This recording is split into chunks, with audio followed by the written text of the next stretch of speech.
श्रीमद् भागवतम तीसरा स्कंद 24वां अध्याय और 42वां श्लोक। मैत्रेय मुनि ने 41 में कहा, एवं समुदितस्तेना कपिलेना प्रजापतिः दक्षिणीकृत्य तम प्रीतो वनमेव जगामः। मैत्रेय मुनि ने कहा, एवं समुदितस्तेना, तेना कपिलेना, उन कपिल के द्वारा प्रजापति कर्दम को जब इस प्रकार से सम्यक रूप से कहा गया, अनुमोदन किया कि आप जाइए, तम अर्थात उन कपिल देव को दक्षिणीकृत्य प्रदक्षिणा करके प्रीतः बड़े सुंदर मन से, प्रेम से युक्त मन से, वनमेव जगामः, निश्चित रूप से वह वन में ही चले गए। क्या किए, ये हो गया लिंक। वन में जाकर वह क्या किए, यह आज के श्लोक का वर्णन है, टॉपिक है, वर्णन नहीं टॉपिक है। यह श्लोक वर्णन करेगा, तो मेरे पीछे बोलिएगा। कौन श्लोक है? अच्छा, हाँ।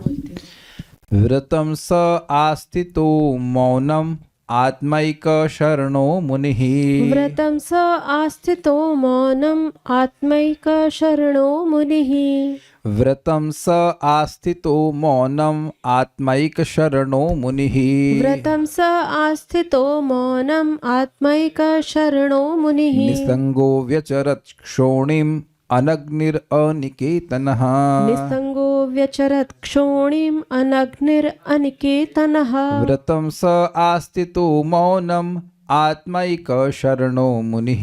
व्रतं स आस्थितो मौनम् आत्मैक शरणो मुनिः। निसंगो व्यचरत् क्षोणिम् अनग्निरनिकेतनः। निसंगो व्यचरत् क्षोणिम् अनग्निरनिकेतनः। व्रतं स आस्थितो मौनम् आत्मैक शरणो मुनिः। व्रतं स आस्थितो मौनम् आत्मैक शरणो मुनिः। निसंगो व्यचरत् क्षोणिम् अनग्निरनिकेतनः। निसंगो व्यचरत् क्षोणिम् अनग्निरनिकेतनः। बहुत सिंपल शब्द हैं, लेकिन बहुत अच्छे अर्थ रखे गए हैं आचार्यों के द्वारा। So will discuss. कर्दम मुनि ने मौन व्रत धारण करना स्वीकार किया, जिससे पूर्ण पुरुषोत्तम भगवान का चिंतन कर सकें। अब एक बड़ी मजेदार बात है कि प्रभुपाद सुंदर से एक्सप्लेन कर रहे हैं अनुवाद में कि मौन इसलिए धारण किया कि चिंतन कर सकें।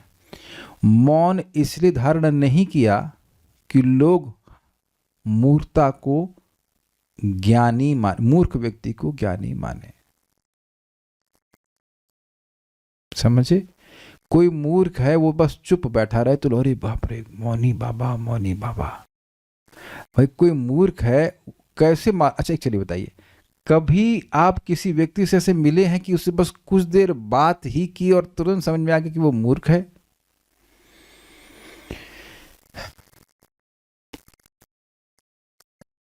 Is it thinking? तो मूर्ख व्यक्ति कैसे मालूम चलेगा कि वो मूर्ख है?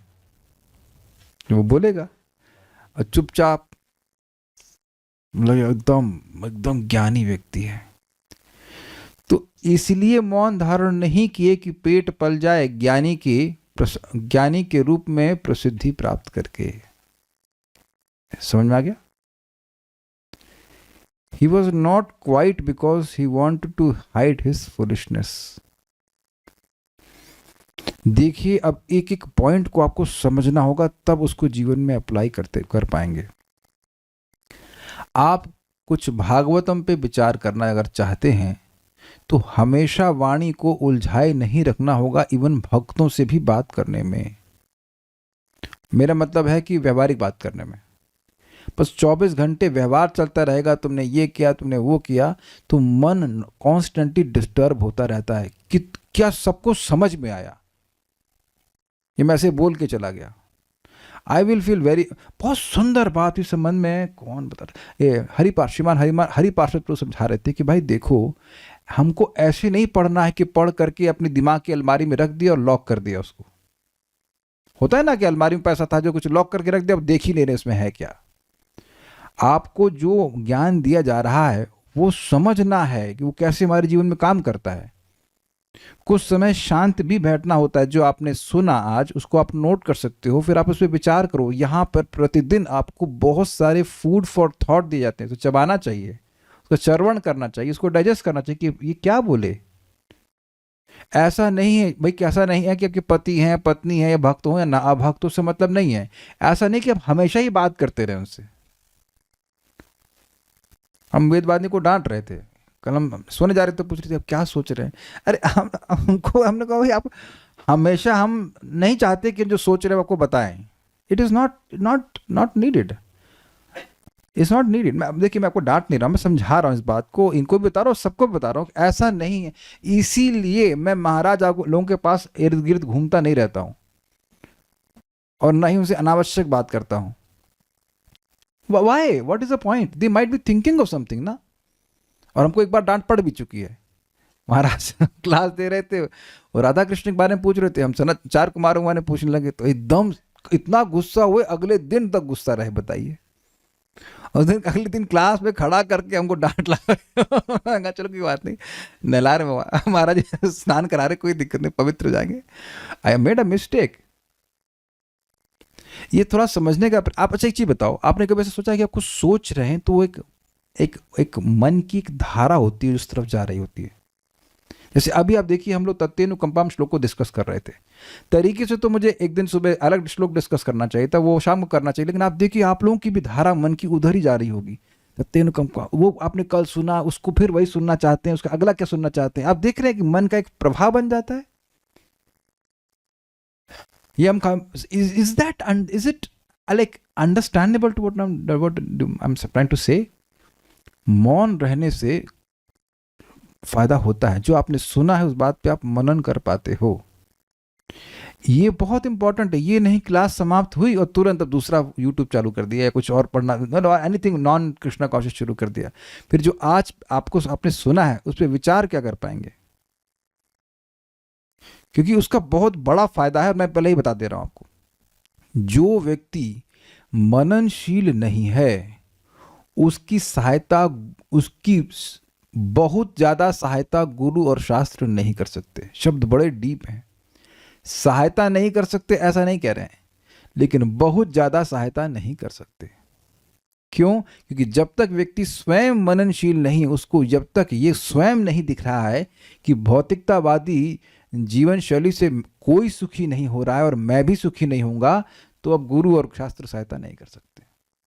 वो सुनेगा एक कान से दूसरे कान से निकाल देगा, फिर सुनेगा एक कान से दूसरे कान से निकाल देगा। तो इसलिए आवश्यक है कि हमारे भक्ति के जीवन में भी व्यवहारिक बातें हम अगर हो सके तो कम करें। जीरो तो कोई नहीं कर सकता, हम लोग भी नहीं कर सकते हैं, लेकिन जितनी आवश्यक हो उतना व्यवहार करें, बहुत ज्यादा नहीं। आप करके देखिएगा, केवल एक दिन आप अंतर महसूस करेंगे।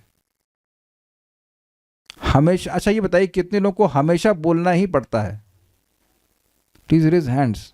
कोई ऐसा दुर्भाग्यशाली व्यक्ति जिसको हमेशा बोलने की जरूरत होती है? अब तो आप मेरी बात समझ गए होंगे कि जब बोलने की जरूरत नहीं हो तो अनावश्यक नहीं बोलना चाहिए, क्योंकि आप और हमारी मन की धारा उस शब्द के संग चली जाती है। जैसे मैं अभी जो भी बात कर रहा हूं, अगर आप सुन रहे तो जो मैं बात कर रहा हूं वहां आपका मन जा रहा है कि नहीं जा रहा? आप समझ में आ रहा है मैं क्या कह रहा हूं? Is it okay? And very good way is to stop calling people. मेरी बात डॉगमेटिक लग रही है या स्वीकार्य है? आजकल लोग बोलते हैं ना, when there is WhatsApp, why call? काम की बात तो थोड़ी सी होती है, और लंबा, और प्रभु जी दंडवत प्रणाम, आप कैसे हैं, ये फ्रेंड उनका, हम ठीक है भाई। एक विनोद की बात कहूँ, हम डॉक्टर साहब के पास गए तो दूसरे हमारे मित्र आ गए, हमने पूछा कैसे हो, फिर हमने कही तो मैंने गलत प्रश्न पूछा, जब आप ठीक होते तो यहाँ क्यों आते? तो अंडरस्टूड है कि ठीक नहीं हो तो क्यों आए यहाँ। मैं जनरली देख रहा हूँ कि रास्ते में जो भक्त मिलते हैं वो व्यवहारिक बातें करते हैं, और ठीक है ये है प्लान का, नहीं ठीक है तो आप क्या कर लेंगे? मान लीजिए हम रोगी तो आप क्या कर लेंगे? भागवत की चर्चा कोई नहीं करता है, क्योंकि लोगों की टेंडेंसी हो गई लगातार बात करते रहने की, एंड स्पेशली नॉट ऑन शास्त्र। तो खैर हम यही बात कर रहे थे कि वह इसलिए शांत हुए ताकि भगवान का स्मरण कर सकें। अब एक प्रश्न है कि भगवान का स्मरण क्यों करना चाहते थे? तो ये समझ लीजिए कि जिसका भगवान में प्रीति होती है, भगवत स्मरण से उनको अत्यंत सुख मिलता है। जो हमारे प्रीति के विषय हैं उनका स्मरण करने से अच्छा लगता है। इसलिए करने लगे, और एकमात्र उन्हीं की शरण में जा सकें। ये क्या मतलब है? मौन का भगवान की शरण में जाने से क्या लिंक है? अब देखिए, मनन करना पड़ेगा ना कि कोई व्यक्ति चुप हो गया तो भगवान की शरण में कैसे जाएगा। देखिए, केवल चुप होने की बात नहीं है। मौन जो है वो मुनियों का धर्म है, अर्थात जो मननशील है।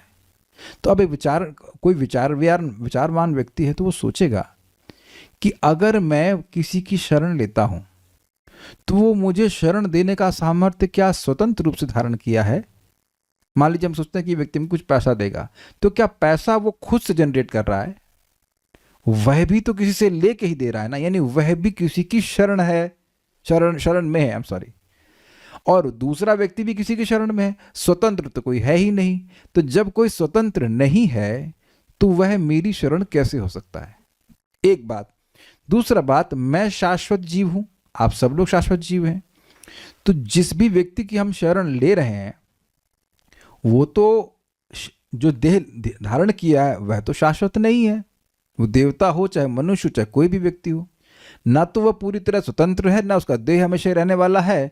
तो वह मुझे शाश्वत शेल्टर कैसे दे सकता है? अब ये तो मैंने बोल दिया, अब इस पर आप विचार करेंगे तो आपको समझ में आ जाएगा। How can any one give me eternal shelter when he himself is not eternal? आपको बोल देंगे डॉक्टर, हाँ हाँ, आपको ठीक कर देंगे। तुम ठीक कर दोगे? अच्छा, आपको फिर उनसे पूछो, आपको कोई रोग नहीं डॉक्टर साहब, या आपके परिवार में किसी को रोग नहीं है? देखिए, एक बात फिर मैं रिपीट करूंगा, सहायता लेना और शरण लेना दोनों अंतर है। इस जगत में हम लोगों से सहायता लेते हैं और वो सहायता भी भगवान की कृपा से ही आती है।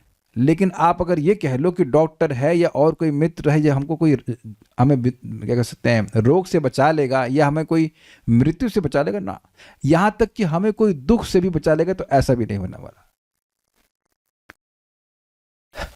और एग्जाम्पल दिया गया है कि जैसे वो देखते हैं तृण समझते हैं, तृण को वो नदी बह रही है और तृण साथ में आ रहे हैं और फिर वो दूर चले जा रहे हैं, तो उसमें कितना उनका सामर्थ्य है कि वो एक दूसरे की सहायता कर लें।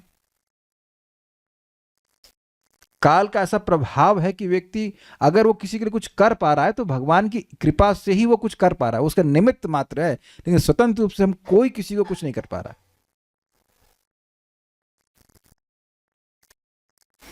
तो अब ये बात जो मननशील व्यक्ति है वह समझेगा कि एकमात्र शरण कौन है? भगवान। A person who can only help is Krishna, और फिर उनकी शरण में जाएगा। तो अब इसलिए क्यों मौन में रह गए? कि भगवान का स्मरण कर सकें और भगवान की एकमात्र रूप से उन्हीं की शरण में जा सकें।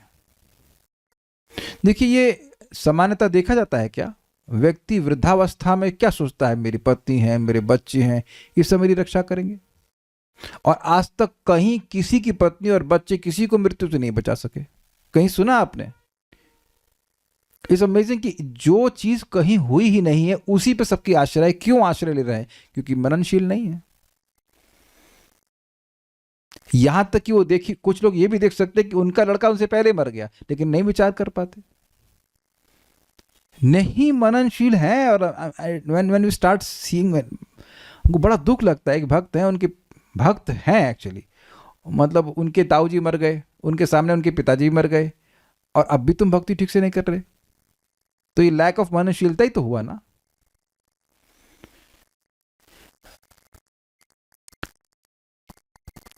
बिना किसी संगी के वे सन्यासी रूप में पृथ्वी भर में भ्रमण करने लगे। अग्नि अथवा आश्रय से उनका कोई संबंध न रहा। इसको मैं अन्वय समझाऊंगा, अग्नि और आश्रय से क्या मतलब है।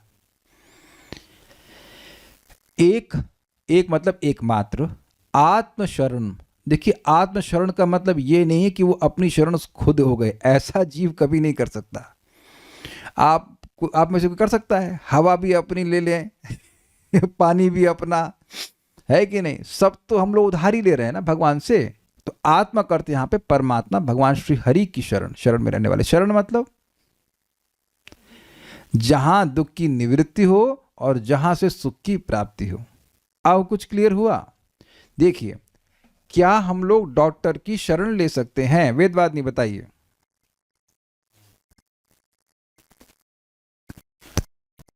रोग से ठीक होने के लिए, पर वो जरूरी नहीं कि ठीक हो आप उसको जाएंगे। एग्जैक्टली शरण नहीं कह सकते हैं, इट्स जरूरी ओनली अ नहीं हेल्प, ठीक इट्स हो ओनली अ हेल्प। ऐसा नहीं है कि जो स्वस्थ हो गया उसके सारे दुख की निवृत्ति हो गई।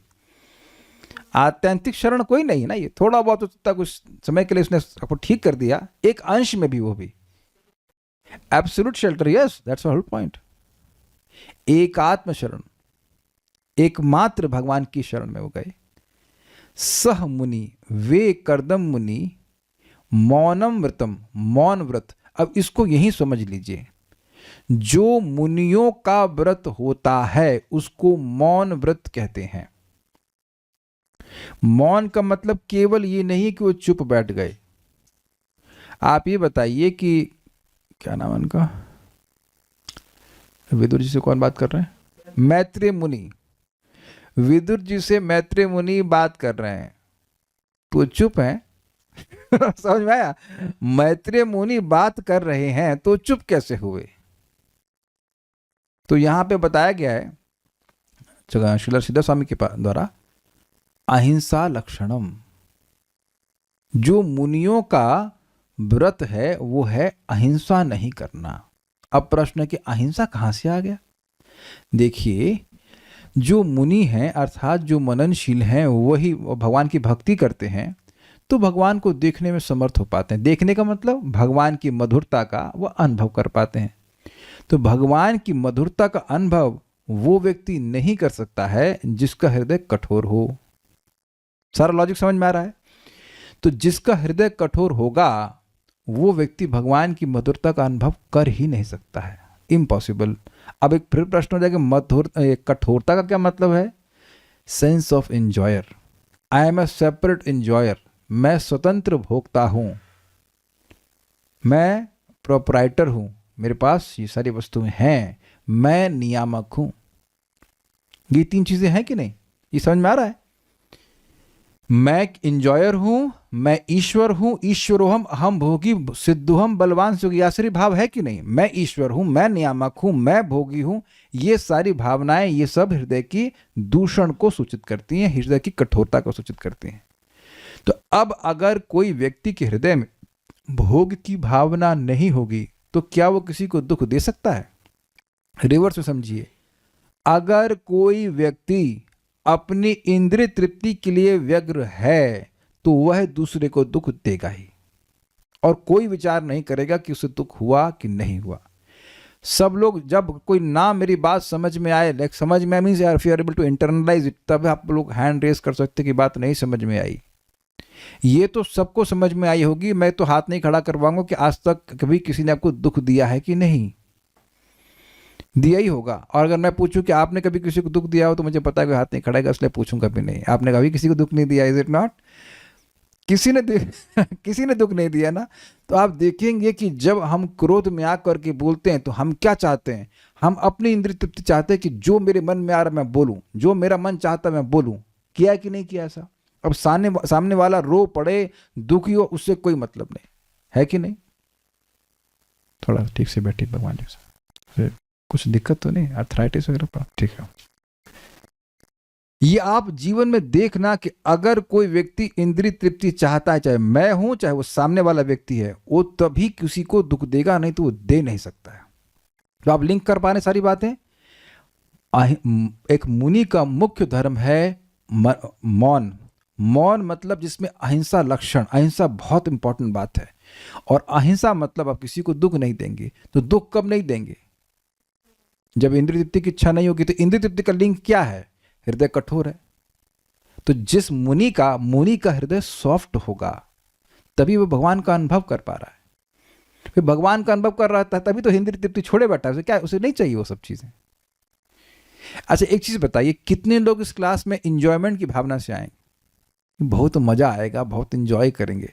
आप देख रहे हैं कि इंजॉयमेंट की भावना से नहीं आए। हाँ, प्रसन्नता होगी। प्रसन्नता इज नॉट इंजॉयमेंट, दैट भोगी वाली भावना नहीं आएगी, बड़े मजेदार कुछ रंगारंग कार्यक्रम करने आए ऐसा तो कुछ नहीं ना।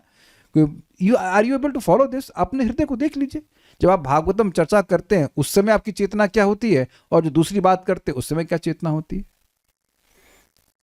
तो आप समझ पा रहे होंगे कि मौन का मतलब केवल चुप बैठना नहीं है, मननशीलता का अर्थ है। और इसमें अहिंसा एक बहुत महत्वपूर्ण पॉइंट है कि अगर मैं अपने हृदय में हिंसा रख रहा हूं, दूसरे को कष्ट दे रहा हूं, तो मेरा हृदय जाएगा कठोर, और कठोर हो जाएगा तो भगवान का अनुभव कैसे करूंगा? ये मननशीलता का लक्षण है कि नहीं? आई थिंक सबको समझ में आ गया। Most important point of this श्लोक, मौनम व्रतम, केवल चुप रहने की बात नहीं होती। ठीक है, ओके, तो सबको समझ में आ गया, आगे पढ़ते हैं। आस्थितः धारण करके, तथा अनअग्नि, अनअग्नि मतलब देखिए, अनअग्नि का मतलब जो आह्वनीय अग्नि है, आवाहन जिसका किया जाता है, जैसे कि अग्निहोत्र यज्ञ। तो सामान्यतः जिस युग में वो रह रहे थे तो गृहस्थों को अग्नि जलानी ही पड़ती है। अब आजकल वो नहीं करते हैं, लोग अपने गैस जलाते हैं। तो सन्यासी खाना पकाने के कर्तव्य से मुक्त हो जाता है। तब आप लोग पूछेंगे वन में खा क्या रहे थे? मोस्ट प्रोबेबली कंदमूल खा रहे होंगे। ये कंदमूल का मतलब इसको पका वका के नहीं खाते, ऐसे ही खा लिया जाता है कच्चा, ऐसी समझावट है। जिस तरह से ये रह रहे हैं, अन्यथा सन्यासी किसी घर में प्रसाद पा लेते हैं, या फिर किसी के नहीं, मतलब किसी भक्त के घर में, और खुद नहीं अग्नि जलाते हैं, ये बात है। अनिकेतना, अनिकेतना मतलब आश्रम का त्याग करके। अब ये इंटरेस्टिंग इसका अर्थ दिया गया है। अनिकेतना का अर्थ है नियत निकेतन शून्य, एक फिक्स्ड रेसिडेंस नहीं है। तो कहां माल भिजवा दें, आपका एड्रेस क्या है? तो कोई एड्रेस नहीं है। समझे बात? सब लोग को अपना एड्रेस याद है कि नहीं यहाँ पे? तो सन्यासी से पूछेंगे आप एड्रेस क्या है, तो कोई एड्रेस नहीं है। स्ट्रिक्टली स्पीकिंग एक सन्यासी केवल 3 दिन तक एक स्थान में रुक सकते हैं, फिर उसके बाद फिर किसी और स्थान में चले जाएंगे। Unless like he is a क्षेत्र सन्यासी, वो एक अलग चीज़ है, फिर वो जिंदगी भर उस क्षेत्र से बाहर ही नहीं निकलते हैं। लेकिन एक सन्यासी 3 दिन से अधिक किसी स्थान पे नहीं रुक सकते हैं। तो ये है नियम। अनिकेतना समझ रहे हैं? जिन ऐसा नहीं कि अब सर पे छत ही नहीं होगी, हमेशा बारिश में घूमते रहेंगे, लेकिन बारिश में पड़े रहेंगे, लेकिन अनिकेतना का मतलब नियत निकेतन शून्य, फिक्स्ड निकेतन नहीं है। किसी के भी घर पे रहे तो आप देखते ही इस्कॉन में कितने सारे सन्यासी हैं, वो एक ऐसे कोई स्थान में रहते नहीं, वो अपना घूमते रहते हैं अलग अलग स्थान। क्षेत्र सन्यासी होते हैं, वो मतलब उस क्षेत्र के बाहर ही जाते नहीं, वो एक अलग चीज़ है। लेकिन नॉर्मल जो परिव्राजकाचार्य का, उन्हें बोला था ना परिव्रजक करूंगा, तो भ्रमण करते रहते हैं। अब कहेंगे ये कौन सी बड़ी तपस्या है? करके देखिए आप, कोई किया है आज तक? हमने किया है इसको बस पार्टी में। ओए तेरी बाप रे, वहाँ तो 3 दिन भी नहीं, हर दिन नाइट में बस चलेगी 5-6 घंटा, उस बस में आप सो जाइए, जो सो जाना है। फिर दिन में जहाँ कहीं घेत वेत रहता है, जब स्थान वहाँ पर पंबा मिल जाएगा, वहाँ स्नान कीजिए, और उसके बाद फिर बुक डिस्ट्रीब्यूशन कीजिए अगले दिन। 22 दिन में आप यू बिकम एब्सोल्युटली एग्जॉस्टेड। और अगर दिन में कुछ वॉशरूम जाना तो क्या करेंगे आप? बड़ा दिक्कत है। बाजार में बस लगी है, बस खैर उसमें मज़ा आता था, ऐसी बात नहीं है, वो है, लेकिन फिर भी after 22 days, I mean at least for me it was very exhausting. कुछ भक्त हैं जो 20-20 साल पूरा जीवन भी कर लेते हैं, ब्रह्मचारी लोग कैसे करते हैं? All kudos to them, but it is very difficult. लेकिन एक कारण भी है इसका। सन्यासी का सबसे खतरनाक चीज़ क्या है उसके लिए? राग और द्वेष। भाई राग और द्वेष ही तो भगवान से चित्त को हटा देता है। तो अब उसका मुख्य कर्तव्य क्या है? भगवान में स्मरण करना, जैसे आप अपने श्लोक में सुना। तो आप ये देखेंगे कि कहीं भी आप रहते हो, कुछ समय तक तो लोग अच्छे लगते हैं, फिर कुछ ना कुछ झगड़ा हो ही जाता है। किसी का विरोध हो तो हैंड रेस कीजिएगा, नहीं, वेरी गुड, समझ गए। लेकिन अगर 2-3 दिन रह रहे हैं, तो अगर आप बहुत बुरे भी हो तो भी लोग कहते हैं अरे 3 दिन रुकेंगे, चलो सहन कर लो, जा उसके बाद ये चले जाएंगे, है ना? आजकल तो कलयुग में स्थिति कि 1 दिन के लिए कोई आता तब भी झगड़ा कर लेते हैं, लेकिन ये जनरली ऐसा होता है। तो अब इसको महाराज समझाते हैं, हवा से एग्जाम्पल लेना चाहिए। हवा जब बहती है, सन्यासी को ऐसे होना चाहिए, हवा जब बहती है तो अब कहीं अगर सुंदर फूलों का स्थान आ गया, आहा बड़ी अच्छी खुशबू आती, मैं यही रहती हूँ, नहीं, वो उसकी खुशबू को पिकअप करती है, लेकिन आगे फिर निकल जाती है। और कहीं नाला आ गया, अरे रे रे ये तो बड़ा गंदा नाला है, यहाँ हम नहीं रहेंगे। तो एक सन्यासी के लिए आवश्यक है कि वो भ्रमण करे, कहीं सम्मान होगा और कहीं पर असम्मान होगा, लेकिन सभी जगह वो कह सकते हैं अनासक्त भाव से विचरण करे। तो ये इससे वो राग और द्वेष से मुक्त हो जाते हैं। तो अनिकेतन समझ में आ गया, नियत निकेतन रहितम, इज इट ओके। और निसंग निसंग आसक्ति रहित होकर, मतलब इंद्रियों के जो विषय है उससे रहित, उसकी उनकी आसक्ति से रहित या सांसारिक जनों की आसक्ति से रहित। अनग्नि में आप कहाँ थी? बाहर थी आप, हम नहीं बताएंगे। अग्नि नहीं जला सकते, अब आप छोड़िए, जब नहीं थी तो छोड़िए। अब याद आएगा कि पढ़ लीजिएगा। शोणिम मतलब पृथ्वी पर विचरत अर्थात विचरण करने लगे, घूमने लगे। व्रतम स आस्तो मौनम, स मतलब वह, स मुनि अर्थात वह कर्दम मुनि, मौनम व्रतम आस्था, मौन व्रत को धारण कर लिए। आत्माइक शरण, परमात्मा की ही उनकी एकमात्र शरण थे। निसंग आसक्ति रहित होकर व्यचरत, विचरण के। ये भी एक इंटरेस्टिंग पॉइंट छूट गया। आप लोग इस श्लोक को सुनने के बाद 1-2 दिन में कभी भी समय मिले तो मार्केट जरूर जाना, और आप देखेंगे कि जो चीज नहीं भी चाहिए वह भी, उस पे भी मन आ जाता है, शायद मेरे काम की खरीद लेता हूं या लेती हूं। कोई स्वीकार नहीं कर रहा इसको, है। काले कृष्ण के पास पैसे नहीं है, इसलिए अगर पैसे होते और आपको छोड़ दिया था तो मिठाई की दुकान पर, तब भी आपकी आसक्ति नहीं जाती। पता नहीं तो चलो कल भाई आपको मिले थे ना, किसी ने 1000 रुपये दिए है ना, तो आप उसको ले करके जाइए मिठाई की दुकान पर। अब वो चलिए मिठाई तो चलो कोई बात नहीं, आप ध्यान आकृष्ट, ये क्या है, ये क्या है। मैनी टाइम, अगर आप तो खैर जाते नहीं हो, लेकिन आप अगर अपवाद हैं, लेकिन नॉर्मली अगर कोई मॉल चला जाए तब देखिए,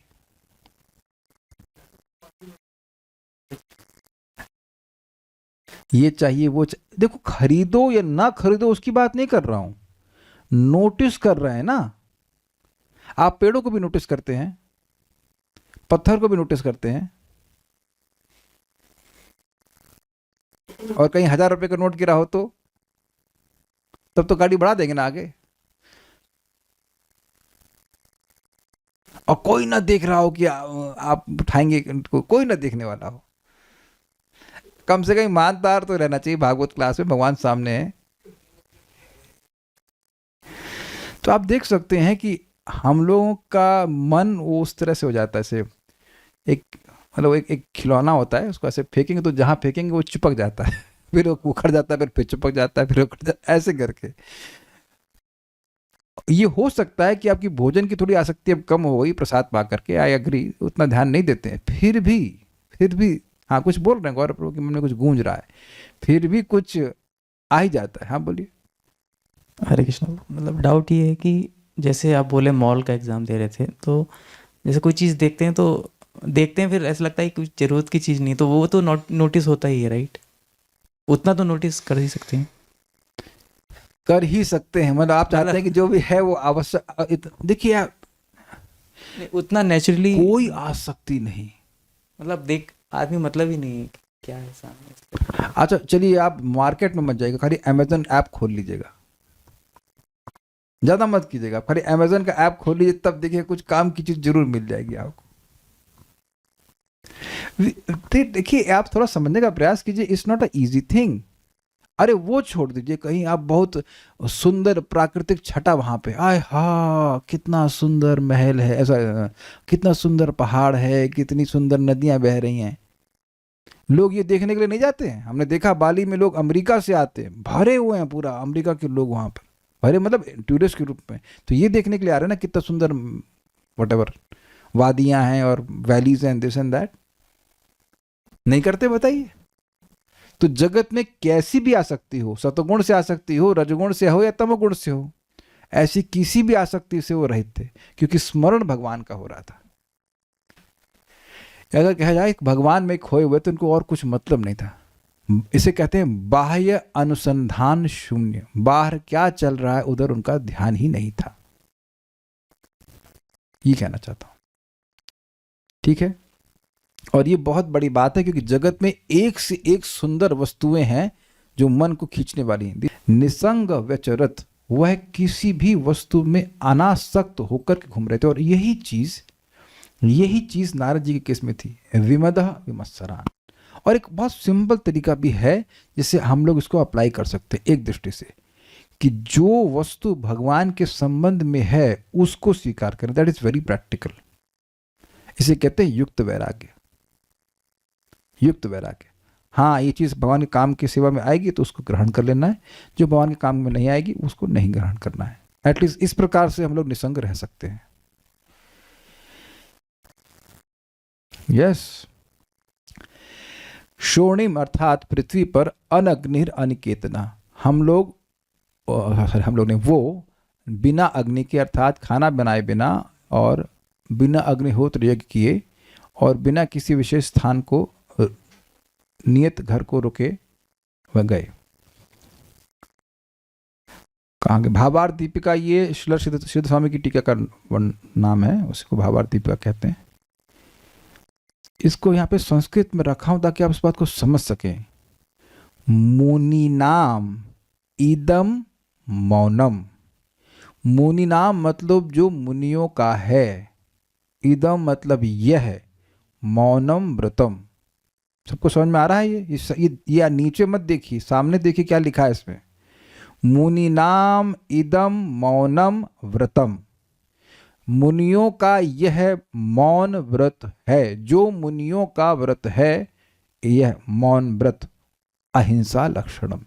इसको ये समझना बहुत काफी थोड़ा सा टफ हो रहा होगा कि मौन का मतलब अहिंसा कैसे है। मुनियों का लक्षण है मौन व्रत और मौन मतलब अहिंसा। तो मौन को ट्रैक कीजिए। जो मुनि हैं, जो मननशील हैं, उनका जो धर्म है वो है मौन, उनका जो व्रत है वो मौन है। मौन मतलब चुप्पी, मौन मतलब चुप्पी भी है और प्रभात वैसे भी व्याख्या करेंगे, लेकिन मौन का एक दूसरा व्युत्पत्ति है, मीनिंग है कि मौन मतलब जो मुनियों का व्रत है। अब समझा, सबको समझ में आ रहा है ये बात? जो मुनियों का व्रत है वह मौन व्रत है, ठीक है। तो प्रश्न है कि मुनियों का व्रत क्या है? अहिंसा लक्षण। हम किसी की हिंसा नहीं करेंगे। अब क्यों नहीं करेंगे हिंसा, बताइए वेदवाद ने, क्यों हिंसा नहीं करेंगे?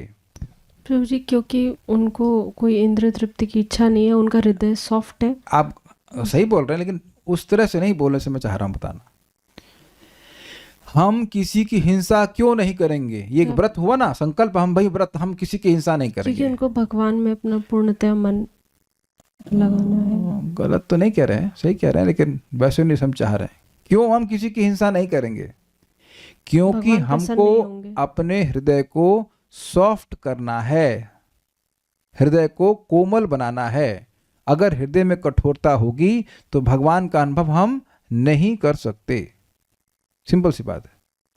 तो जैसे मान लीजिए किसी को डायबिटीज है तो वो व्रत लेगा, भाई हमको मीठा नहीं खाना, मीठा खाएंगे तो हम ठीक नहीं हो सकते हैं। होता है कि नहीं? तो कोई लक्षण, व्रत एक इंटरेस्टिंग पॉइंट है। व्रत आप संकल्प युक्त होकर करते हो, सबको समझ में आ रहा है? व्रत में आप संकल्प लेते हो, भले आपकी इच्छा कुछ और भी हो। क्या आप इसको स्वीकार करते हैं? एकादशी में व्रत लेते हैं कि नहीं, चाहे खाने की इच्छा हो तो भी? नहीं, क्योंकि भाई भगवान की भक्ति बढ़ानी है तो इच्छा है व्रत करने की, तब भी आप क्षमा कीजिएगा, तब खाने की इच्छा है फिर भी व्रत लेते कि ना हम नहीं खाएंगे। तो अगर हृदय में किसी के प्रति हिंसा करने की भावना हो भी तब भी नहीं करेंगे, ये व्रत का अर्थ है। वी विल नॉट डू, क्या कहेंगे हिंसा क्या कहेंगे इसको, वायलेंस टुवर्ड्स पीपल। तो इससे हृदय सॉफ्ट होता है। मन से, वाणी से, शरीर से किसी की हिंसा नहीं करना। मन से भी नहीं करना चाहिए कि वो मर जाए, उसका खराब हो जाए, ना, ऐसा नहीं करना चाहिए। एक व्यक्ति ने प्रश्न किया, प्रभु जी महाराज को प्रश्न किया था कि महाराज जी, हम अगर मन से किसी के बारे में बुरा सोच रहे हैं तो उसका पाप तो नहीं लगेगा? तो महाराज ने सुंदर बात बताई कि आप भक्ति कर क्यों रहे हो? भक्ति में हम चित्त का निर्माण कर रहे हैं। चित्त सॉफ्ट होगा, कोमल होगा, शुद्ध होगा तो भगवान प्रकट होंगे। तो अब आप दूसरे की हिंसा के बारे में सोच रहे कि वो मर जाए या जो भी कुछ सोच रहे हैं उसका खराब हो जाए तो हमारा चित्त तो दूषित हो गया ना, तो भगवान की स्फूर्ति तो नहीं होगी। ठीक है आप नरक नहीं जाओगे, लेकिन चित्त तो खराब हुआ ना। या ऐसी कोई वस्तु देख रहे हैं जिसमें मार धाड़ है, मतलब सेंस कोई मर रहा है, तो उसको हम इंजॉय करने के लिए देख रहे हैं, तो वहां भी तो हृदय कठोर हुआ ना। तो ये मुनियों का व्रत है अहिंसा लक्षणम, अहिंसा लक्षणम व्रतम, फिर इसको तोड़ेंगे तो आएगा अहिंसा लक्षण, जिसमें अहिंसा का लक्षण आता है, चिन्हित किया जाता है कि इसमें अहिंसा होनी चाहिए। यानी जो व्यक्ति हिंसात्मक है वह मुनि नहीं है, इट इज नॉट पॉसिबल। एक मिनट और समझ लीजिए, इसी को आप लिंक कीजिए महाप्रभु की बात से, तरोरपि सहिष्णुना अमानिना मान देना कीर्तनिया सदाहरी। पेड़ आप विचार कीजिए तो किसी की हिंसा नहीं करता है। आप कभी सुने कि अब गिर जाए वो अलग बात है, अन्यथा पेड़ की सारी वस्तुएं उसके दूसरों के कल्याण के लिए होती हैं। और इसीलिए महाप्रभु ने कहा कि जो व्यक्ति भगवत प्रेम चाहता है उसको इस श्लोक को समझना होगा, स्वीकार करना होगा, प्रैक्टिस करनी होगी, then love of God will be easily manifesting. अहिंसा लक्षण, हम एक्चुअली पूरी क्लास में इसी पॉइंट को बोलने के लिए आया था, हमको बहुत अच्छा लग रहा था, अहिंसा लक्षण। तो हृदय में अगर आप चैंटिंग अच्छे से करते हैं, कथा सुनते हैं और स्पेशली जप अच्छे से करते हैं, तो आप अपने हृदय में देखोगे कि दूसरों को दुख देने की भावना नहीं रहेगी, अभी दूसरों का कल्याण हो, दूसरों को सुख प्राप्त हो, ये बात आपके मन में अपने आप ऑटोमेटिकली आएगी। संकल्प भी नहीं आएगा कि सामने वाले को कष्ट मिले। या आप देखना अगर ये हो रहा है या इस डायरेक्शन में आगे आप बढ़ रहे हैं, बहुत अच्छा लक्षण आ रहा है, वेरी वेरी नाइस। और आप देखेंगे ऐसे में हृदय आपका एक्सपैंड भी करता है, व्हेन यू थिंकिंग कि हम दूसरे की सहायता कर सकें, दूसरे वाला दुख में है उसको हम दुख को दूर कर सकें, लाइक दैट।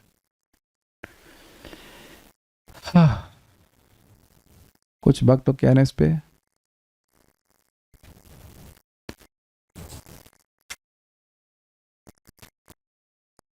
ठीक है, वेरी गुड।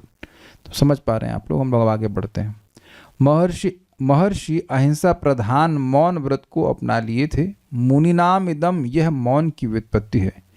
उन्होंने अग्नि और निवास स्थान दोनों का परित्याग कर दिया और वे सबों से अनासक्त होकर पृथ्वी पर विचरण करने लगे। भागवत चंद्र चंद्रिका 3.24.42, ये कोई नई टीका नहीं है, श्रील वीर राघव आचार्य जी की टीका, उसका नाम ये है भागवत चंद्र, भागवत रूपी चंद्रमा की चंद्रिका यानी किरण। बहुत अच्छा टीका लिखे हैं। वह कर्दम जिन्होंने मौन व्रत का आस्तित्व अर्थात आश्रय लिया था। आश्रय मतलब जहां हमारे दुख की निवृत्ति हो और हमें सुख की प्राप्ति हो। कितना सुंदर है। मौन व्रत में केवल मौन व्रत को धारण ही नहीं किए थे, मौन व्रत का आश्रय ले लेता। व्हाट डू मीन, समझ, अब इस तरह विचार कीजिए, व्हाट डज इट मीन। केवल वो उसमें रुके नहीं थे, धारण ही नहीं किए थे, उसका वो आश्रय ले, this will give me happiness. व्यवहारिक बात करके मैं सुखी नहीं हो सकता, ऐसा उनका भाव था। उनकी आत्मा अर्थात परमात्मा ही एकमात्र शरण अर्थात उपाय और रक्षक थे। ये बहुत अच्छा अर्थ है। हर जीव चाहता है सुख की प्राप्ति, क्या उपाय है? कृष्ण उपाय है, ये बोल रहे हैं, समझे?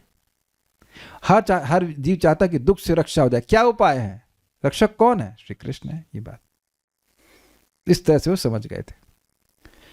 वे ऐसे मुनि अर्थात शुभ आश्रय का निरंतर अभ्यास करने वाला होकर, this is brilliantly put, this is amazingly put. मुनि मतलब मननशील, तो मननशील व्यक्ति दुराश्रय को ग्रहण नहीं करेगा, जो खराब आश्रय है उसको स्वीकार नहीं करेगा। क्या आश्रय? ए धन, बुरी आश्रय क्या? ए धन यौवन पुत्र परिजन एते के आछ परती तीरे कमल दल जल जीवन टलमल भजहूं हरिपद नीति रे। सुना है आपने? तो क्या क्या बुरे आश्रय हैं? ए धन, धन का बहुत बड़ा व्यक्ति को अहंकार रहता है सबको कि हमारा धन हमको बचा लेगा, लेकिन इंटरेस्टिंगली उमर के चले जाते धन और लोग भोगते हैं, है कि नहीं? धन, ए धन यौवन, यौरी बाप रे। एक मोहम्मद अली नाम के व्यक्ति हुए थे, बॉक्सर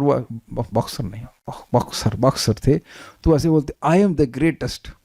बाद में बुढ़े हो गए तो उनसे इतना हालत खराब हो गई तो मर गए कि गिलास भी नहीं उठता था। तो भक्त लोग विनोद में बोलते हैं आई एम द ग्रेटेस्ट फूल। मूर्ख, तुम्हारा यौवन कहाँ गया भाई?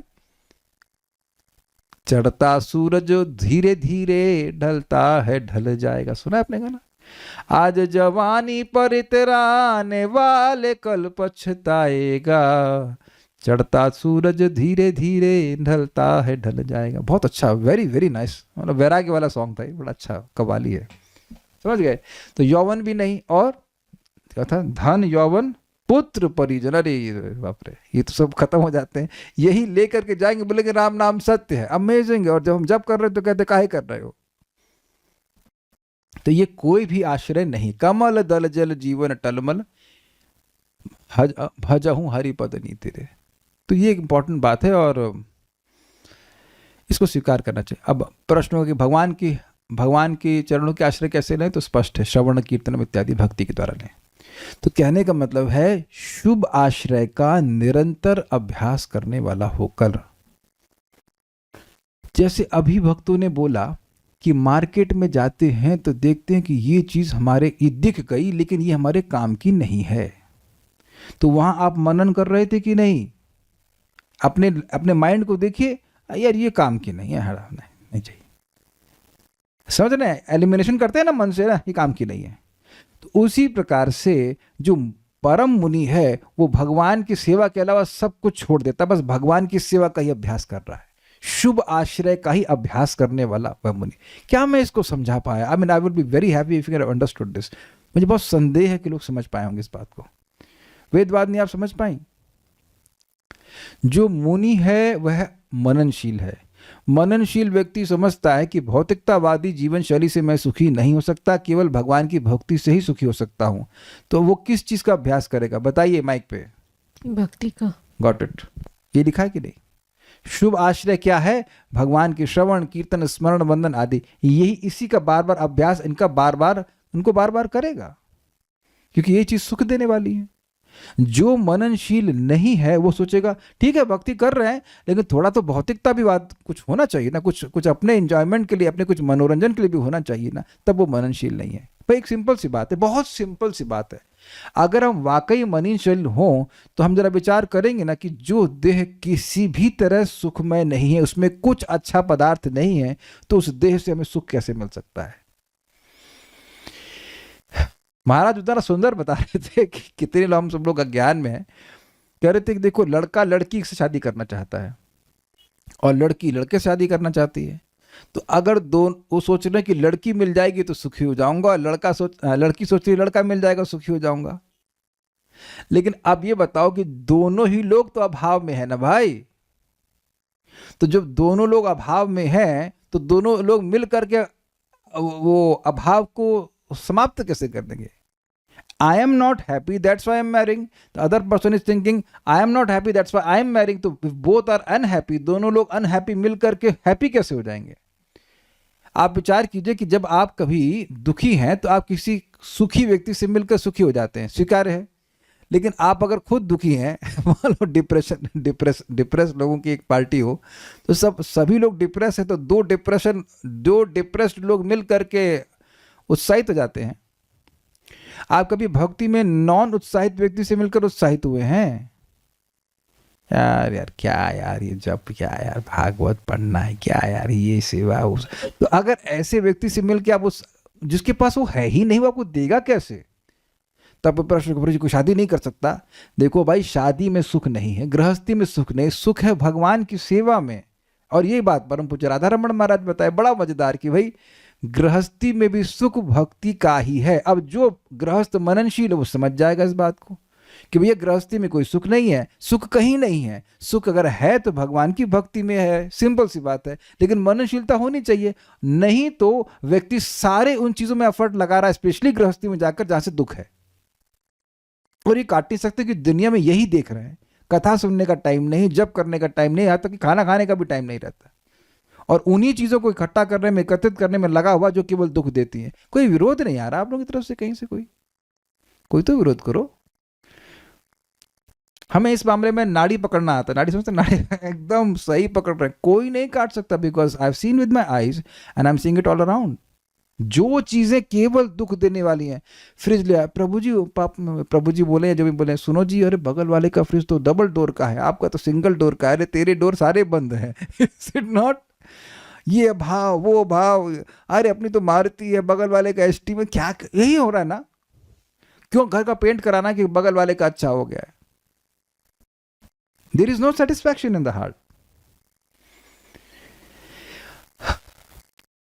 मैं जब जीव आत्मा हूं तो मेरा सुख भौतिक पदार्थ से आ ही नहीं सकता है। मैं उसका अभ्यास ही क्यों करूं? जहां से सुख मिलना ही नहीं तो वहां अभ्यास क्यों करूं? तो इसके लिए मननशीलता हो चाहिए ना, तब ना करेगा।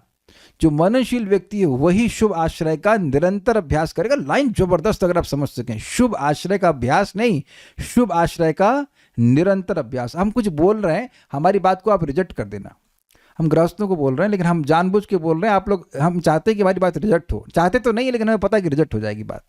पहला simple principal, sleep separately, eat together, chant together and here together. मुझे पता है कि मेरी बात किसी को सुनाई नहीं पड़ी, लेकिन अगर आप थोड़ा मननशील हो जाएंगे तो आपको समझ में आएगा इससे प्रेम बढ़ता है, कम नहीं होता है। ददाति प्रतिगृह्णाति गुह्यम आख्याति पृच्छति भुंक्ते भोजते चैव षड्विध प्रीति लक्षणम। और कोई खराटा भी मारेगा तो किसी को दिक्कत नहीं है, is it not? There is no problem. हम बहुत जल्दी बोल गए, समझ में आ गया, कोई समझदार व्यक्ति उस समझ जाएगा।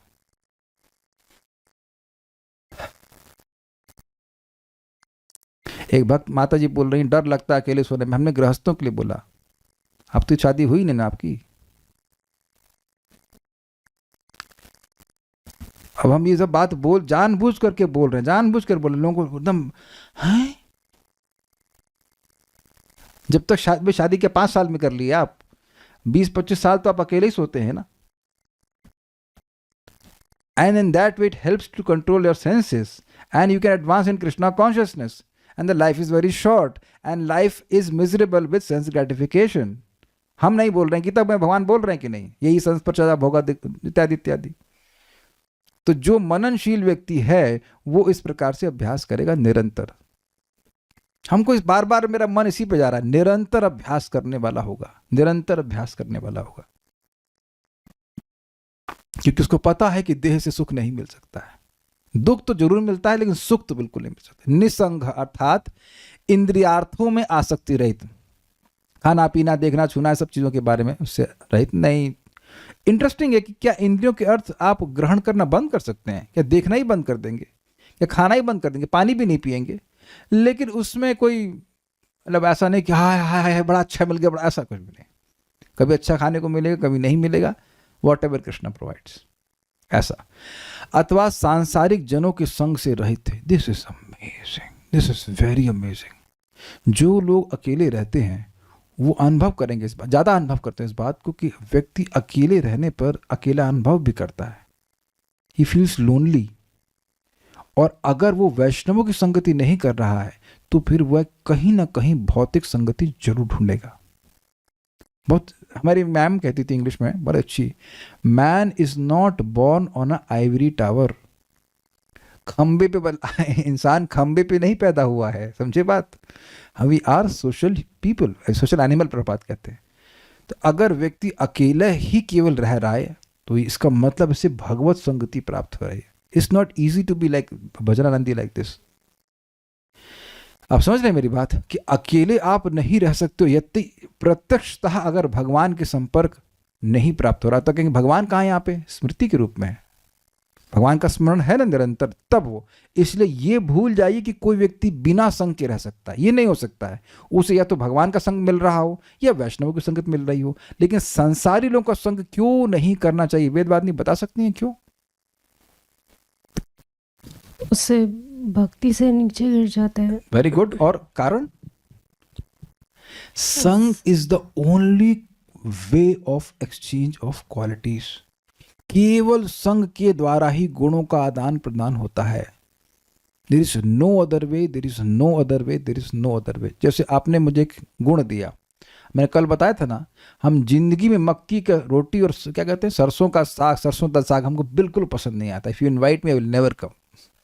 लेकिन इन्होंने संगत दी हमको, प्रभु जी बड़ा अच्छा बना, खा के देखो, क्या ओह वेरी नाइस। मैं आपको आज कितना 43 साल का हो गया, मैं 43 साल में एक बार भी खाया नहीं होगा। मम्मी ने कभी बनाया थोड़ा सा खा रहे, नहीं खाऊंगा नहीं खाऊंगा, आई वाज नॉट इंक्लाइंड। पता नहीं, मैंने हाथ नहीं खड़ा करना, पता नहीं कितने लोग शराब पिए हैं जीवन में, लेकिन आप शराब माँ के द्वारा नहीं पिलाए गए हो, संगत से हुआ। हमारे पिताजी को उनके मामा जी पिलाए थे। अग्रीड? कोई विरोध? वैसे तो आप लोग सब लोग, हम सभी लोग दूध के धुले ही हैं, लेकिन फिर भी कोई बुरी आदत अगर रही हो जीवन में या आई हो तो वो संगत से आई थी, इसमें किसी का विरोध तो नहीं ना। So be very careful, this can again happen. भक्ति में आए बड़ी अच्छी बात है, लेकिन गलत लोगों की संगत करेंगे तो तुरंत आपको मालूम नहीं चलेगा, लेकिन बहुत जल्दी भक्ति से वैमुख होने लग जाए कि वो भगवान की बात नहीं करेंगे। So if you can change them very good, otherwise don't associate. ठीक है, आगे बढ़ते हैं। अनग्नि अर्थात गृह आश्रम त्यागने के कारण आहवनीय आदि अग्नियों से रहित, मतलब यज्ञ की अग्नि और खाना बनाने की अग्नि दोनों से। अनिकेतन अर्थात नियत आवास रहित, समझ में आ गया? फिक्स्ड रेसिडेंस नहीं है। महाराज पे बड़ा विनोद करते हैं कि प्राय इसमें साधु लोग क्या बोलते हैं, आपका आश्रम कहाँ है, मतलब कोई मकान। हमको एक भक्त बोले प्रभु जी हमारी कुटिया पे चलो। वृंदावन में कुटिया? तो वो अच्छा खासा मकान था, 2-4 रूम और सब, उसको कुटिया।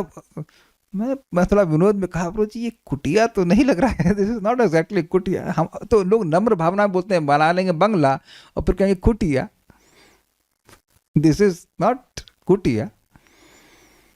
तो प्राय लोग सोचते हैं कि अपना भी आपका आश्रम होना चाहिए। देखिए बात ये है, आश्रम का मतलब समझते हैं आप?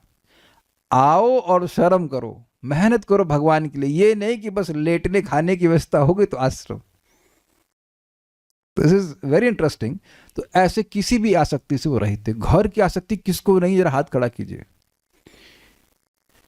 डिफिकल्ट, बहुत डिफिकल्टी नहीं, फियरफुल कि हमको अब 3 दिन के बाद कहाँ रहना ये नहीं पता है। It is fearful for most of the people, will be fearful. नहीं तो बताइए, वृंदावन में भी आते तो क्या आपके पास पैसे भी होंगे तब भी चिंता होती है, घर कहाँ मिलेगा, कहाँ रुकेंगे 2 दिन के लिए। काले कृष्ण ऐसे बोल रहे हैं, अच्छा है? पैसा होने पे भी डर लगता है, कहीं मिलेगा कि नहीं मिलेगा, ठीक से मिलेगा कि नहीं मिलेगा, कहाँ मिलेगा, वो टेंशन लगा ही रहती है, रुकने की टेंशन बहुत होती है। देखिए अभी तक तो हमें कोई विरोध नहीं आ रहा, इसका मतलब सारे लोग हमारे साथ में, सब लोग वोट दे रहे ना हमको।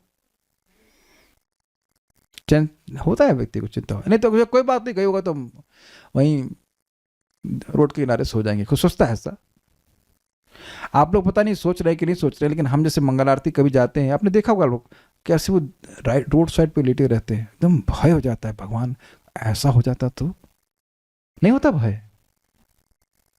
लोग बिस्किट दे रहे हैं, दूसरों के फेंके हुए बिस्किट पे रहना पड़ता तो। It is fearful but he is absolutely fearless. आपको चिंता नहीं होती कैसे चलेगा आगे काले कृष्ण प्रभु, किराया दे पाएंगे कि नहीं दे पाएंगे, पैसे नहीं है तो ये तो पैसा लेके घूम रहा है ना ब्रीफकेस में गूगल पे लेके चल रहा है ना, क्या नाम है इनका, करदम ऋषि एक फोन तो लेके चलेंगे। श्रीमान भूरिजन प्रभु विनोद में कहते हैं कि हम लोग जब बाहर निकलते हैं तो अरे फोन होना चाहिए, और जब बड़ा मजेदार कहते हैं, जब हम लोग जेब में अपना स्मार्टफोन रख लेते हैं तो हम सोचते हैं कि अब हम सुरक्षित हैं। ओके अग्रीड, ठीक है, लेकिन वो कहते हैं आप तब सुरक्षित हैं जब आप हृदय में कृष्ण को लेके बाहर निकलते हैं। अब ये बताइए कि कितने लोग कृष्ण को लेके बाहर निकलते हैं? कितना अमेजिंग पॉइंट है ना। सब लोग, शायद ही कोई ऐसा व्यक्ति होगा आज के समाज में जो अपने स्मार्टफोन को ना लेके बाहर चलता हो, चाहे वो खरीदने भी कुछ ना जा रहा हो तब भी रख के चलता, अरे अब हम सुरक्षित हैं। ये फीलिंग आती है कि नहीं आती, बताइए। कैसा अजीब सा आश्रय लेके बैठे हुए हैं। आज तक कोई किसी को स्मार्टफोन उसका बचाया है? मान लो कोई एक्सीडेंट हो जाएगा तो स्मार्टफोन बचा लेगा उसको, या कुछ भी, just that's how we are, that's what we are, is it not? जबकि एक समय था जब स्मार्टफोन भी नहीं हुआ करते थे। तो हमको बड़ा अच्छा उनका ऑब्जर्वेशन लगा, दिस इज कॉल्ड मननशीलता। तो अनिकेतना अर्थात नियत आवास रहित, समझ में आएगा। शोणी अर्थात पृथ्वी पर विचरण करते रहे, तात्पर्य अनग्निर अनिकेतना शब्द अत्यंत सार्थक है। सन्यासी को अग्नि तथा आवासीय मकानों से पूर्णतः विरक्त होना चाहिए। गृहस्थ को अग्नि की आवश्यकता यज्ञ करने या भोजन पकाने के लिए होती है, किंतु सन्यासी को इन दोनों कार्यों से छुट्टी मिल जाती है। कृष्ण भावनामृत में लगे रहने के कारण सन्यासी को न तो भोजन पकाना पड़ता है, न ही यज्ञ करना पड़ता है, मतलब जो अग्निहोत्र यज्ञ आदि है, क्योंकि वह पहले ही समस्त धार्मिक अनुष्ठान पूरा कर चुका होता है। What does that mean? देखिए, धार्मिक अनुष्ठान का उद्देश्य है हृदय का शुद्धिकरण। हृदय का शुद्धिकरण होगा तो वासनाएं समाप्त। इजी। जिसकी वासनाएं समाप्त हो गई उसको यज्ञ करने की जरूरत नहीं है। यज्ञ से मेरा मतलब है वो जो अग्निहोत्र यज्ञ, बाकी तो भगवान के लिए कार्य करेगा ही। समझ में आ गया? इसलिए वो फ्री हो गया। अनिकेतना का अर्थ है बिना किसी आवास के उसके पास अपना मकान नहीं होना चाहिए। अपना मकान नियत होता है तो अपना मकान नहीं होना चाहिए, वरन उसे अपने भोजन तथा आवास के लिए पूर्णतः भगवान पर आश्रित रहना चाहिए, उसे भ्रमण करना चाहिए। तो एक प्रश्न, अच्छा भगवान ना दें तो? ऐसा फीलिंग नहीं आती है।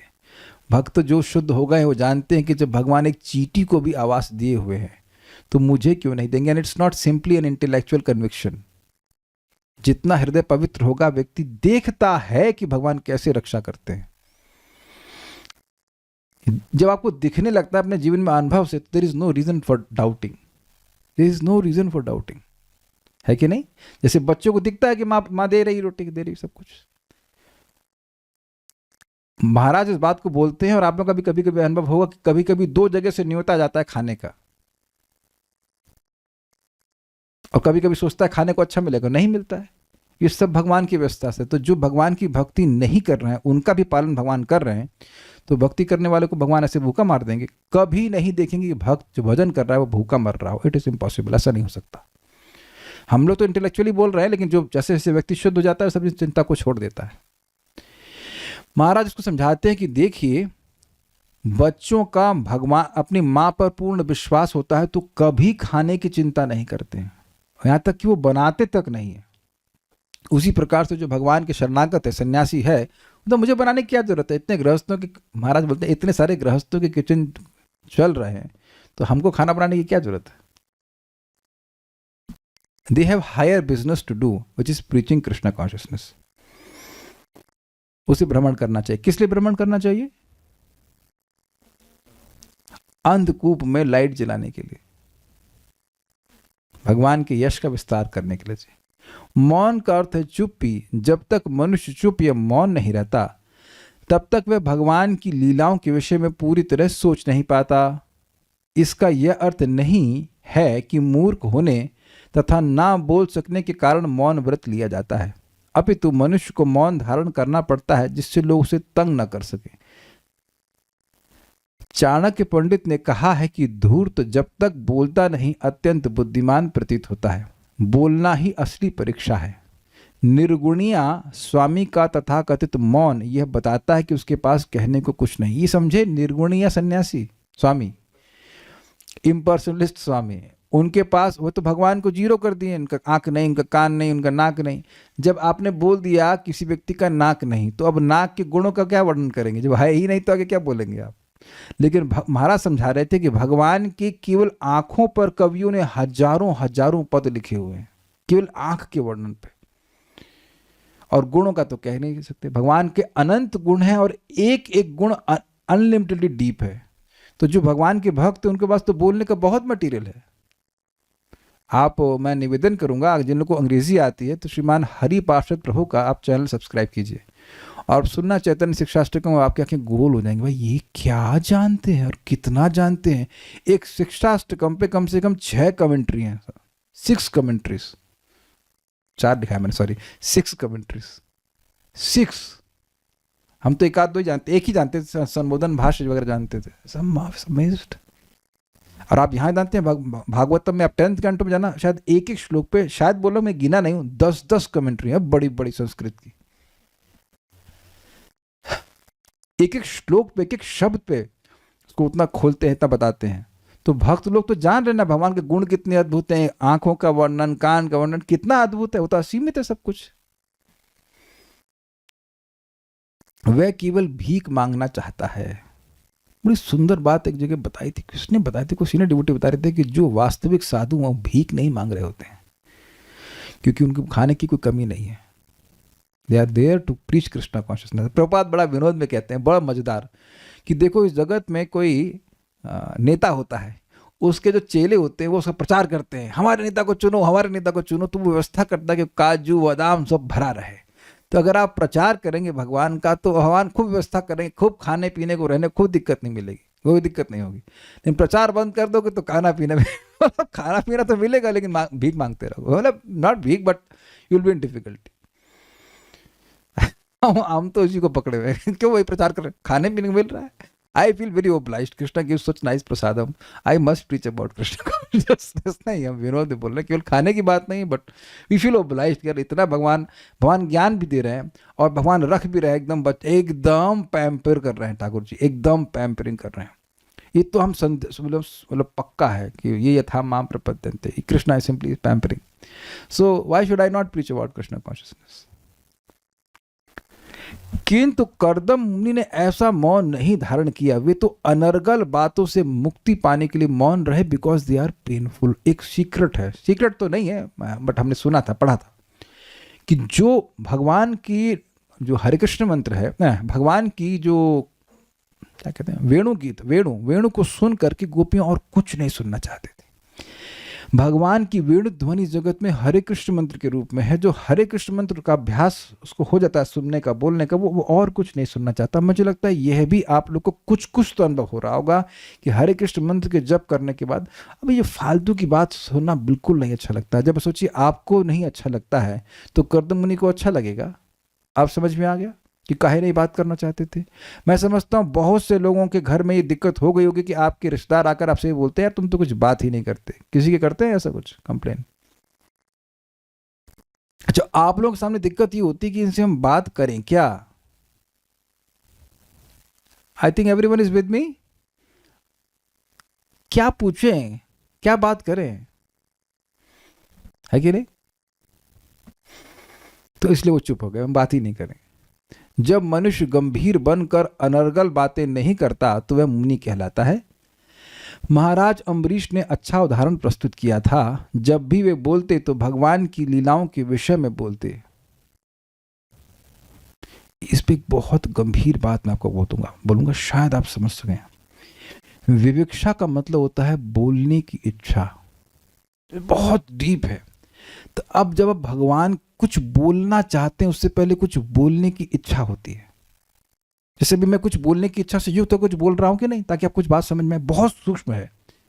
तो अब आप भगवान के बारे में बोलोगे तब जब आपको भगवान के बारे में बोलने की इच्छा आएगी कि मैं भगवान का गुण कितना अच्छा है, मैं ये बोलना चाहता हूं। I mean although you don't translate it like this, it comes automatically. तो जब भगवान से प्रीति होगी तभी व्यक्ति लगातार भगवान के बारे में बोलना चाहेगा। और ये बड़ा खतरनाक है। आप और मैं किसी भक्त के बारे में कुछ बोलते हैं और उससे पहले यह चेक कर लीजिए कि आप बोलना क्यों चाहते थे, because that will decide whether it is निंदा और not. Is it sinking in? थोड़ा रुकते हैं और विचार कर लीजिए कि मैंने क्या बोला। पहले मन में आता है कि मैं उसका गुण बोलना चाहता हूं कि दोष बोलना चाहता हूं, और फिर आप कुछ बोलते हो। बाद में बोलेंगे हम निंदा नहीं करना चाहते। नहीं, आप क्या करना चाहते थे इसलिए आप बोले हैं। आप विचार करो, जब आप किसी के बोलोगे अरे ये तो बहुत अच्छे डिवोटी हैं, बहुत अच्छा चैंटिंग करते हैं ये वो, तब आप देखो आपका मन कैसा होता है, because you want to glorify that devotee, है कि नहीं? और जब भी निंदा के उद्देश्य कुछ बोलेंगे, चाहे आपने कुछ भी बोला हो, आप देखिए कि मन वैसा हो जाएगा, कुछ उठ जाएगा कि Krishna is not happy with this. वो तो जान रहे ना कि हम किस इच्छा से बोल रहे हैं, किसी के बारे में भी चेक कर लेना। तो यहां समझ लीजिए कि वो भगवान की ही लीला कथा को बोल रहे थे कि भगवान के ही बारे में बोलना उनको अच्छा लगता था। और ये रति का प्रेम का लक्षण है। मौन के लिए अनिवार्य है कि बकवास से बचा जाए और बोलने की शक्ति को भगवान की लीलाओं में लगाया जाए। अब ये बड़ी सिंपल बात लगती है, लेकिन हम इसको प्रैक्टिकल बता रहे हैं। प्रैक्टिकल है, क्लास में आ जाओ। आप जानते हैं कि मेरे पे भी एक आप लोगों का एक वो लगा हुआ है, शासन लगा हुआ है कि यहाँ जो स्लाइड में लिखा है इसके अलावा मैं कोई व्याख्या ना करूँ, है कि नहीं? आपको लग रहा है कि मैं ही डिसिप्लिन करता हूँ, मैं खुद डिसिप्लिन नहीं हो रहा आप लोगों की वजह से। कोई व्यक्ति कह दे कि उसको ये समझ में नहीं आ रहा कि मैं व्याख्या किसी और चीज़ की कर रहा हूँ और जो लिखा है कुछ और है। Constantly are you not all monitoring? आपने, मैं कुछ भी अगर फालतू बोलूंगा तो आप देखेंगे नहीं कि ये क्यों बोल दिया, व्हाट इज द लॉजिक, यहाँ राइट में जो लिखा है इसकी व्याख्या तो कर नहीं रहे हैं। तो बड़े आसानी से हमारा घंटा 1.5 घंटा जो है भगवान के यश में चला जाता है। एटलीस्ट इतना समय तो हम फालतू की बात से बच जाते हैं। स्वीकार्य है? तो इस प्रकार से आप रेगुलर क्लासेस में आएंगे तो कम से कम 2-3 घंटा तो बच ही गए, बाकी 2-2.5 घंटा जब में निकल गए। बाकी अगर कुछ बहुत थकान हो रही तो बोलो मत, सो जाओ। It is better to regain energy and chant Hare Krishna than to फालतू की बात करना। इस प्रकार अपना जीवन सफल बनाने के लिए मनुष्य भगवान का जप यानी भगवान का नामोच्चारण तथा श्रवण कर सकता है। व्रतम का अभिप्राय है संकल्प करना, जैसे कि भगवद गीता में बताया गया है, अमानित्वम अदम्भित्वम, अपने सम्मान की परवाह किए बिना तथा अपने पद का गर्व किए बिना। ये सब ज्ञान के लक्षण बताए गए हैं, साधन बताए गए हैं। अहिंसा का अर्थ है हिंसक न बनना। अब अहिंसा शब्द कहाँ आया? अब आप बताओ कि प्रभुपाद जी के तात्पर्य आप समझ पाएंगे ऐसे? इस श्लोक में जो पिछले मतलब श्लोक संस्कृत है, इसमें अहिंसा शब्द कहीं नहीं आया। तो अहिंसा कहाँ से आ गया? तो प्रभुपाद श्रीधर स्वामी की टीका सही समझा रहे हैं। अहिंसा मतलब वो जो मौनी का जो व्रत है और वो स्पेशली उसमें अहिंसा आदि लक्षण होना चाहिए, इसलिए समझा रहे हैं। अहिंसा का अर्थ हिंसक न बनना। ज्ञान तथा सिद्धि प्राप्त करने के लिए 18 विधियां हैं और कर्दम मुनि ने व्रत के द्वारा आत्म साक्षात्कार के सिद्धांतों को ग्रहण किया, मतलब इनसे ज्ञान उत्पन्न होता है। अब यहाँ तो मेरे पास समय नहीं है व्याख्या करने के लिए, आप 13वें अध्याय में देख लीजिएगा।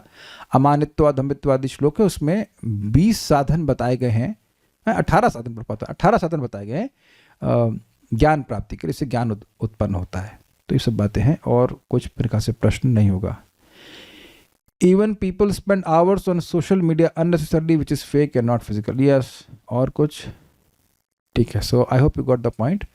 हम लोग प्रयास करें मननशीलता को, और इसमें एक और सूत्र बता के छोड़ दे रहा हूँ, जितना सतोगुण बढ़ेगा उतना मननशीलता बढ़ जाएगी। तो सुबह जल्दी उठिए और भक्ति का अनुशीलन कीजिए, लाभ होगा। Stop now. श्रीमद् भागवतम की जय, श्रील प्रभुपाद की जय, निताई गौर प्रेमानंदे।